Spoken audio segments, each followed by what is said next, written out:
Coucou tout le monde, it's Sarah and welcome back to my channel. If you're new here, I make videos about travel, lifestyle, and sometimes videos related to the LGBTQ community. In today's video, we're going to be talking about Happiest Season, which is the gay Christmas rom-com from Hulu starring Kristen Stewart and Mackenzie Davis. And to get in the holiday spirit, I'm filming in front of my little Christmas tree that we had to move into the bedroom because our cat was climbing in it. So yeah, let's get started.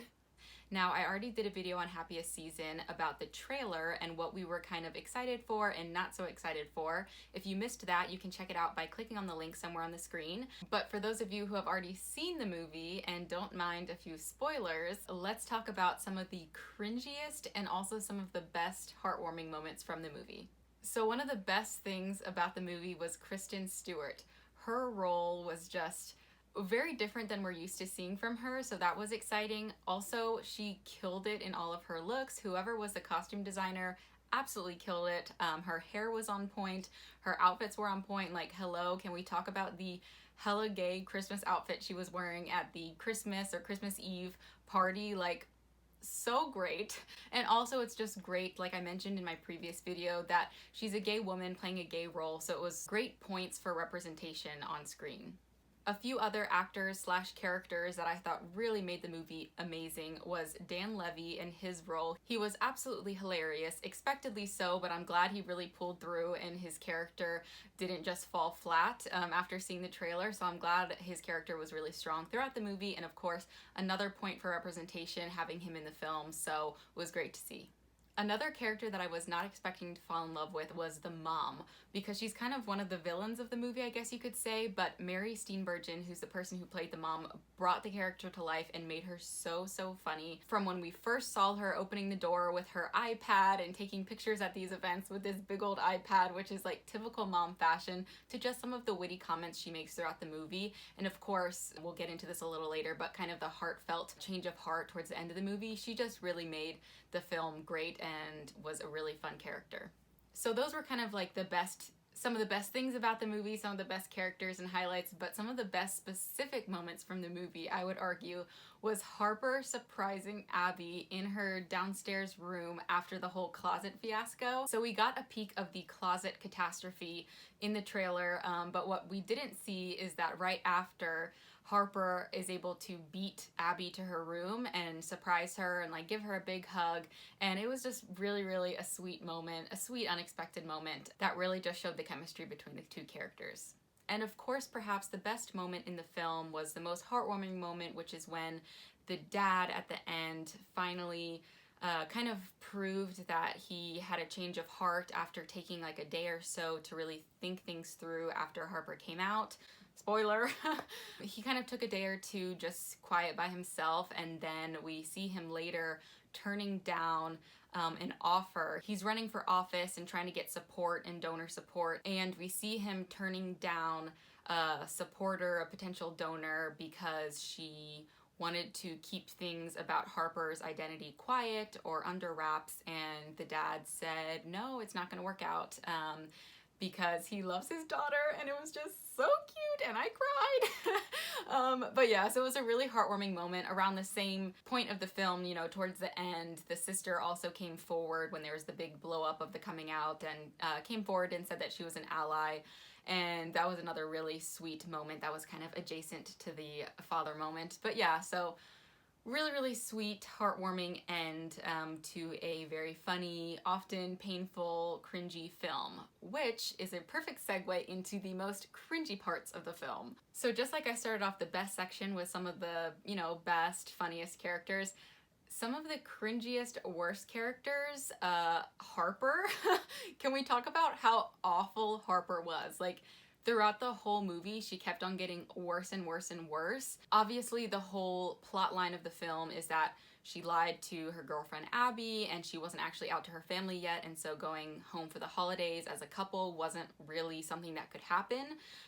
So she closeted her girlfriend, she was still in the closet, she just acted so horribly throughout the movie. One of the worst parts was when Harper, actually, There's many worst parts of Harper, but one of the worst parts that stood out to me was when they were at the bar. Harper and Abby and a couple of Harper's friends, including her ex-boyfriend, was at the bar late into the night, and Abby was just kind of over it. She wanted to go home, and Harper had the audacity to say that she wanted to stay longer, and Abby had to go home by herself, go to Harper's parents' home by herself, which just makes things 10 times worse.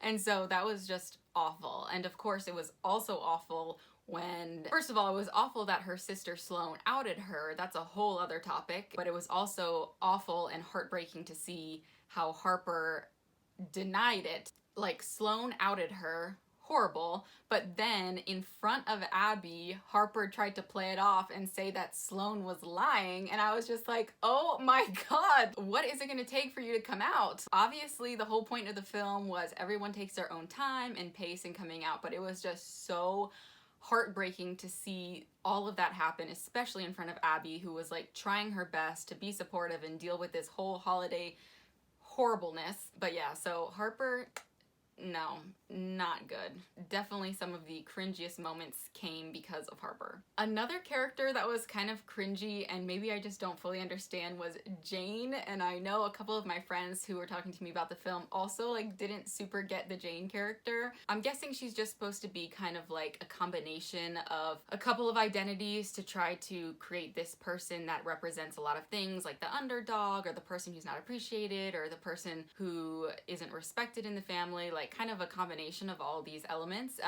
But she just came across as super extra in the film, in my opinion. It was just taken to like an extreme that I think it could have been pulled back a little bit and the point would have still gotten across and it wouldn't have just come across as so weird, but that's a very minor one. Another super cringy part of the movie was when the little twins, are they twins or just siblings? When the little kids, Sloane's kids, framed Abby for shoplifting, and then Abby not only was dealing with the stress of Harper's family, dealing with the fact that she was being closeted, dealing with all of these things, on top of it, these like kids decide to frame her for shoplifting, which then makes her look even worse in front of the family that she's trying to impress and get along with, and it's not even her fault, and we just all felt for her, and we were like, oh my gosh, girlfriend, get out of there. Don't even stay any longer. Like, you tried your hardest, like, better luck next year. But she still stuck it out, and I'm glad at the end of the movie it was proven that she didn't shoplift, to kind of clear her name. But yeah, that was another super cringy part of the movie. Going back to Harper, sorry, because a lot of my cringeworthy moments are connected to Harper, but going back to her, I don't know if anyone else noticed this, but at the end when Mackenzie Davis's Harper drives to Abby to like confess her love and win her back and all this stuff, I'm pretty sure when Harper says, "You're the love of my life," she like looks around somewhere. I was just like super cringed out by that, because I was like, here you are confessing to like supposedly the love of your life, and you can't even look her in the eyes and say, "You're the love of my life." You're like, "I love you, you're the love of my life." Like, it just felt very insincere, and I was wondering, like, why didn't they just reshoot that frame, like reshoot that scene? Because it came across really weird to me. I don't know, just very cringy. And then last but not least, for the cringe factor, which this might be a controversial one because I know everyone loved the Riley character. Riley, Harper's ex-girlfriend, super cool, super confident, really neat character, but everyone loved her to the extent of shipping her with Abby, which I just did not see whatsoever. And I also thought it was extra cringy when both of them went to go get a beer together. I don't know if I'm the only one. Like I said, I feel like this is controversial just because of how much love Riley and like Abby and Riley got. But I thought it was super cringe. When I first saw it, I was like, ew, I would never want my ex and my current girlfriend to be like grabbing a beer together. It just, oh, that just makes me super uncomfortable. So when I saw them together in the movie, I was like, that is so cringy and uncomfortable. Like, why is this happening? But of course it was happening because Abby had like no other outlet, especially no other queer outlet, to vent to about what was going on with Harper's family. So it's understandable. But yeah, I just thought it was super cringy when they were like drinking together. And overall, just because I know there's a lot of reactions and reviews coming out on YouTube about the film, as well as some pieces being published, negative reviews or negative takes about why this is not a great film, I totally get it. I think some of those points are really valid because it is another coming out story. LGBT films tend to really focus on this narrative of coming out as if that's the only narrative that queer people can have and live, when it's totally not. And it also features a lot of queer pain. It can reignite trauma for a lot of people, and so I totally understand those points. But I really enjoyed the movie. Personally, I thought it was really funny. I thought it was pretty lighthearted, well-paced, and it had really incredible star power, which I think is really important in representation and normalizing queer identities. And I think the good of the movie outweighed the bad. And I really hope there was enough positive review and positive feedback on the film that they would potentially make a second movie that would not have to focus on the kind of tried and tried again coming out narrative, but something on queer joy and happiness and some other plot line that doesn't have to include all that kind of messy stuff that we already have in so many queer films. And another reason why I think this film was really great and also really important is that I think it'll act as a really good educational tool for family members of queer people.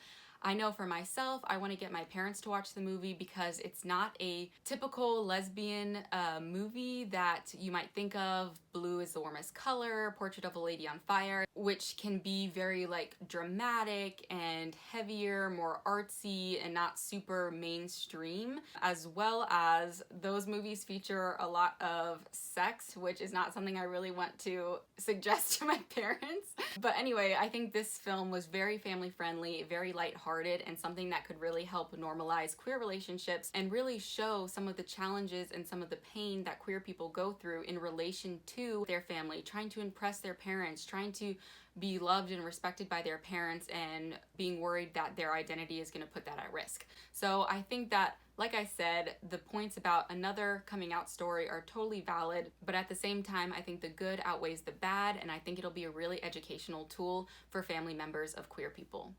So with that, please let me know in the comments what was your favorite part of the movie and also what part you thought was the most cringeworthy. I make videos every single week, so if you don't want to miss anything, be sure to hit the subscribe button and the notification bell. You can also follow me on Instagram, where I post a lot of travel content at EverythingSarah, and on Twitter at EverythingSarah, and you'll also find on my Twitter account my live tweeting of Happiest season if you're interested, and you can go see my real-time reactions of when I was watching the film. Thanks again for watching, and à la prochaine. See you next time.